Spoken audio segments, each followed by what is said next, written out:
12 years old, my uncle adopted a 5-year-old boy named Jake. Jake wasn't like most 5-year-olds though, because the first 5 years of his life was spent solely in one room with a toilet, a bed, and a TV.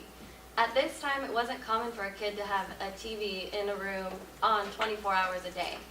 I noticed when I first met Jake that he wouldn't play with me or talk to me like a normal 5-year-old would, and this really upset me. I was wondering what was different about him. The only thing that he would say was commercial quotes like, "That's all state stand." And what's different is that this exposure to screen time seems to have affected his social and cognitive abilities throughout his life, to this point. So that kind of created a passion for our project. You guys try to think back to when you were preschoolers as to what your favorite toy was. Today it's totally common to see a baby in a stroller with an iPad, or a family out to dinner and all the kids are glued to their screens or iPhones. And this really inspired us to understand the implications that screens have on especially young children during the time when there's rapid brain development and really when basic cognitive concepts are being hardwired. We wanted to know if there was a recommendation or a safe amount of screen time that these kids could have. And we also found some more input from some national figures.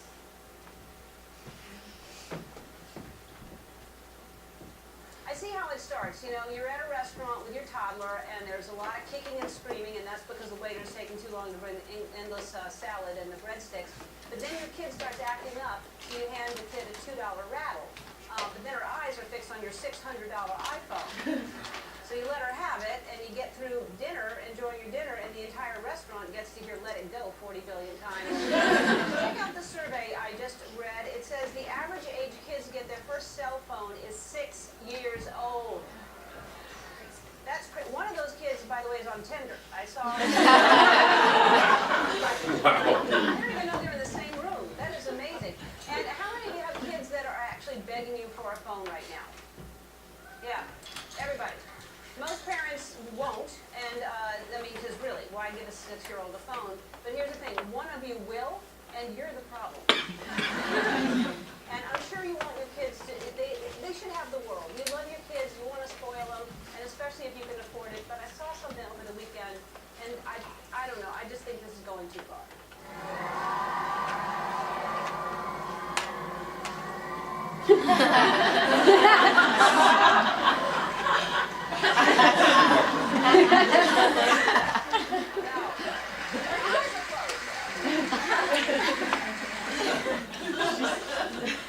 Okay, so before I start, I just wanted to give a quick caveat. We 100% think technology is incredibly important, especially in an education setting. Our project, however, is focusing on screen time, not technology, and specifically kids under 2 years old. Carrie's story might seem a little drastic, but is it really? Nowadays, so many families have not just one TV, but multiple TVs in almost every room. Kids have their own tablets, maybe cell phones now, so it is becoming a problem. We also noticed during our needs assessment that many parents were unable to define screen time, didn't know what it was, or had many different definitions for screen time. So the definition for screen time is exposure to electronic screens, so that's TVs, iPads, iPhones, etc. So then we looked at the problem, we came up with our problem statement, and we looked at the who, the what, and the why. So the who are parents who have children 0 to 10 years old. The what was educating parents. We used pamphlets like this that I'll be passing around. And the why was we found that there was a lack of understanding of screen time. So we decided to look out and see what other health initiatives are out there today that are in line with our problem statement, and we found that under the Physical Activity and Healthy People 2020, they want to increase the proportion of children and adolescents who do not exceed the recommended limits for screen time. So currently, the American Academy of Pediatrics says 0 screen time if you're less than 2 years old, and if you're 2 or older, it's less than 2 hours a day. And then we decided where in LA can we go? We could probably go anywhere, but we found in Spot E, which is the South Bay, that 75% of children under 2 were watching TV daily, which is of course not ideal, and we thought that this would be a perfect place for us to go and help uphold this health initiative. So what's wrong with too much screen time? That was part of our goal, was to find out what are the implications of it, what does it cause. Through our research, these are all scientifically proven, or have research behind them. We didn't just come up with these. They have lower level brain functioning that includes impaired executive functioning like self-regulation and memory. Screen time is a risk factor for obesity. Greater BMI. One study showed that each additional hour of TV that you're watching, a child will consume an additional 167 calories. They're choosing screens versus going outside and playing and doing physical activity, so obesity is a big one. It's been linked to attentional problems like ADHD later on in your childhood. One specific study said by age 7 they're more likely to get ADHD. It's associated with interrupted sleep patterns, disrupted sleep, and then it's also associated with delayed speech. A study showed that children that started watching TV less than 1 year old, they were 6 times more likely to have a speech delay. So as you can see, there is a lot of data behind this. There are a lot of negative impacts from it. And we thought this would be perfect for us to go out, educate parents, advocate for the children that don't know any better because they're young and they're being given the screens, and hopefully go make a difference. Yeah, so like Amy said, basically the focus of our project was to advocate for these children and infants, especially the 0 to 1 age range, because as we said, that's when like a lot of the brain development is going on, and that's when these screens can have a huge impact. But we focused on the parents of these kids because they're the ones who kind of control the screen time in the home. So for our intervention, we partnered with 2 different YMCA daycares in the South Bay. We picked one afternoon. We spent about 3 hours in 2 separate groups at the daycares during the parent pickup time, and we basically stopped parents on their way in and asked if they would participate with us. We had them complete our quick pre-test, we did our intervention, we had them do our post-test, and then they all went home with a pamphlet, which is going around, and then a sticker too. So in our pamphlet, we included the recommendations for screen time from the American Academy of Pediatrics, some of the effects of excessive screen time, and some alternative activities. We included like a homemade Play-Doh recipe as a fun thing to do. In terms of the health literacy and the cultural competency of our area, we talked with our site about kind of like the main languages and educational status of the parents, and they said most of the parents were English speaking and pretty educated. But just to be sure, we swagged our pamphlet to a 6th grade reading level, and we were prepared to do the questions in Spanish if that would be useful for some of the parents. So all the parents especially liked our pamphlet and our sticker. We made a little sticker with the Our Read the Screen logo that's supposed to be put on like a remote or your laptop or iPad, just as like a reminder to remember to go outside a little bit and do alternative activities.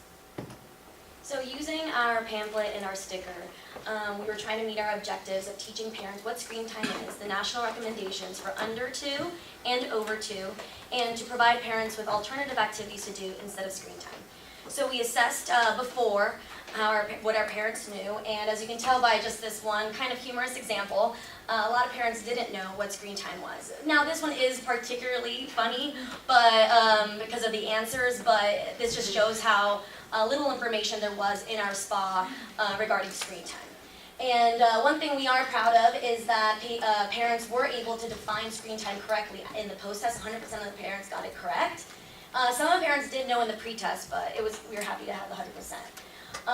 In the National Screen Time Guidelines for children ages under 2, we did have 2 parents who did not answer it correctly still. They still put in more than 0 minutes, which is understandable. It's kind of counterintuitive when you have apps and TV shows that are geared towards like infants to think that nothing, is appropriate.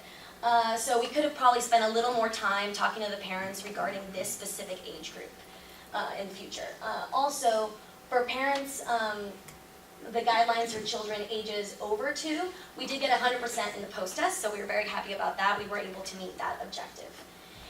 In our post-test as well, which I have 2 examples up here, you can see that they were able to list some of the alternative activities. One thing we actually really liked was we included a list of alternative activities for them to browse through, but it was nice that they actually included some of their own activities they could come up with. So that was nice. They got, it just got the conversation going and got everyone thinking. Overall, we were really happy with our intervention. We were able to reach out to parents in the SPA that needed it the most.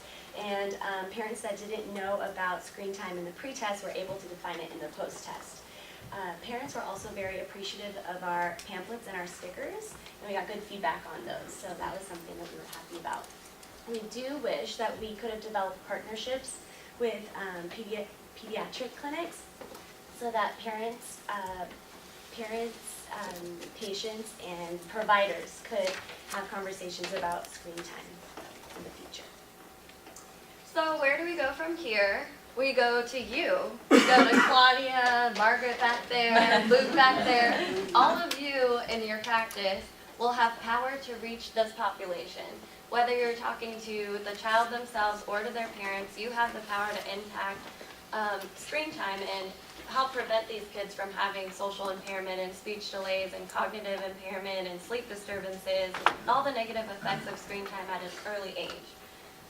And if you need help, we are happy to provide you with a PDF of the pamphlets and with a PDF of the stickers that they can put on their remotes and laptops to remind them 2 hours or less and 0 if they're under 2.